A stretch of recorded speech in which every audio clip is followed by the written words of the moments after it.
একবার না হলে আমি 100 বার দেওয়ার জন্য প্রস্তুত আছি। আমাকে বকা দিলে কোনো সমস্যা নেই, একটু মন খারাপ হবে, কিন্তু তারপরও আমি ক্যারেক্টারের থেকে ওইটা পারফর্মটা করার রান্না করেও খাওয়ায় এবং আবার রান্না করেও খাওয়ায়। হ্যাঁ, আমি নিজের কাজ দিয়েই আসলে নিজে শিখছি যে আচ্ছা এই কাজটা আমি আরও কী করে ভালো করবো, আরও কীভাবে ভালো করব।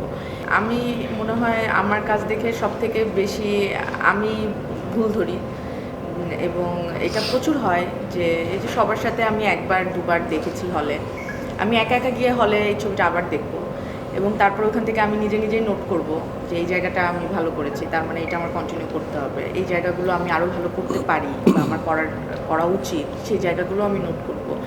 তো আমি নিজের কাজ দিয়েই আসলে নিজে শিখছি যে আচ্ছা এই কাজটা আমি আরও কী করে ভালো করবো, আরও কীভাবে ভালো করব।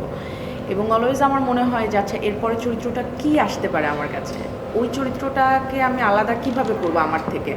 কারণ আমি যখন এখন এসে এই জিনিসটা আমি খুব ফিল করি যে একটা চরিত্র হয়ে ওঠা খুব জরুরি ওই গল্পটার জন্য। মানে আমি একজন হিরোইন, আমার আসলে খুব কমার্শিয়ালি আসতে হবে, কমার্শিয়ালি আমি আমার প্রেজেন্স থাকবে, আমাকে দেখতে খুব মিষ্টি লাগতে হবে, আমি একটু হাসবো একটু কানবো, ব্যাস শেষ। এটা না ওই চরিত্রটা হয়ে ওঠা যায় না, কারণ আমাদের আশেপাশের চরিত্র এরকম না, আমাদের আশেপাশের চরিত্রগুলো খুব সাধারণ এবং সাথে খুব স্ট্রাগলিং, খুব দুঃখ কষ্টে ভরা। এখানে আমরা যতগুলো মানুষ এক একজনের লাইফ এক এক রকম, এক একজনের লাইফে স্ট্রাগলিং এক এক রকম। তো সেইটা হয়ে পর্দায় আসাটা খুব জরুরি এবং সেটার থেকে আনন্দের বা সফলতার কিছু নাই। তো ওই রাস্তা দিয়েই হাঁটছি, চেষ্টা করছি, দেখা যাক না, পথ তো অনেক বড়, এই পথে আপনারাও সাথে থাকেন, আমি আমার চেষ্টা থাকবে। হয়তো এই যে চেষ্টা করছি এখানের কিছু কিছু জিনিস হয়তো পর্দায় উঠে আসছে যেটা হয়তো দর্শকের বা আপনাদের ভালো লাগছে। মানে যেভাবে প্রশংসা পাচ্ছে, যেভাবে প্রশংসা পাচ্ছে, মাসুদের ময়না ছিল, নিশানেরও ছিল, এরপরে মনে হয় আর কারোরই কেউ থাকবে না, নতুন কিছু আসছে নিশ্চয়ই, শাকিব ভাই নতুন কিছু তাই না? যেভাবে প্রশংসা হচ্ছে, কারোরই থাকবে না মানে না, বললাম যে- আমি নিশানের সাথে ঝগড়া করি না, আমি সবসময় বলি যে আমাদের এখানে আমরা যেটা দেখি সে মেল ডমিনেট করে এরকম একটা সোসাইটি। আমি যখন নাটকে কাজ করতাম, আমার যারা কো আর্টিস্ট ছিল, আমার যারা শুভাকাঙ্ক্ষী, তাদেরকে সবসময় বলতাম, একদমই শুরু থেকে দেখা অনেকের কেরিয়ার, তখন বলতাম যে আমার ইচ্ছে হতো যে বিহাইন্ড কেন জানি আমার অনেকগুলো সত্তার মধ্যে একটা ডিরেক্টরিয়াল সত্তা আছে। আমি এটা হয়তো বা বলে ফেললাম, মানে আমার অবজার্ভ করতে পছন্দ খুব। একজন মানুষ পারফর্ম করছে, তারও ভিতরে ঢুকতে আমার ইচ্ছে করে, শুধুমাত্র এটা যে আমার চরিত্রের ভিতরে না।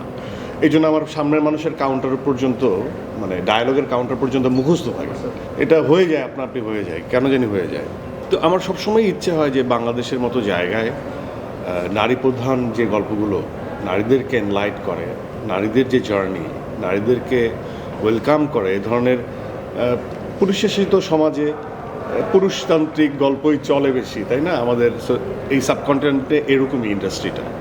তো সেই জায়গার থেকে আমার মনে হয় যে এই যে আমার যারা কলিগরা, নারীরা যারা কাজ করছে, এক একজন এত মেধাবী, এত ট্যালেন্টেড, তাদের আলাদা ইন্ডিভিজুয়াল হয়ে উঠতে হবে।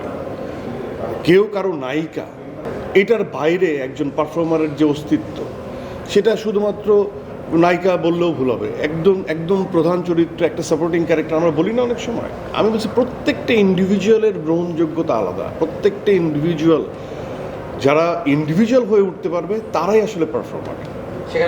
তমা মির্জার আমি এর আগেও প্রশংসা করেছি, ও খুব ভালো একটা মেয়ে, খুবই অ্যাটেন্টিভ এবং অন পয়েন্টে। কতটুকু ভালো হচ্ছে খারাপ হচ্ছে এটা মুখ্য বিষয় না, কতটুকু সিরিয়াস সে থাকার চেষ্টা করে। সেটে যখন পারফরমেন্স নিয়ে আলোচনা হয় বা কাজ হয়, এরকম অনেকেই আমরা আছি সেলফোন নিয়ে ব্যস্ত থাকি, শুনি না, কিন্তু খুব মনোযোগী, সেলফোনটার ব্যবহার করে না খুব বেশি, যতক্ষণ শুটিং চলে ততক্ষণ অন দ্যাট মুড থাকার চেষ্টা করে। আর হচ্ছে ডিরেক্টর থেকে শুরু করে সবার সাথে ওই আন্তরিকতাটা থাকে যে না, একবার না হলে আমি 100 বার দেওয়ার জন্য প্রস্তুত আছি। আমাকে বকা দিলে কোনো সমস্যা নেই, একটু মন খারাপ হবে, কিন্তু তারপরও আমি ক্যারেক্টারের থেকে ওইটা পারফর্মটা করার রান্না করেও খাওয়ায় এবং আবার রান্না করেও খাওয়ায়। হ্যাঁ।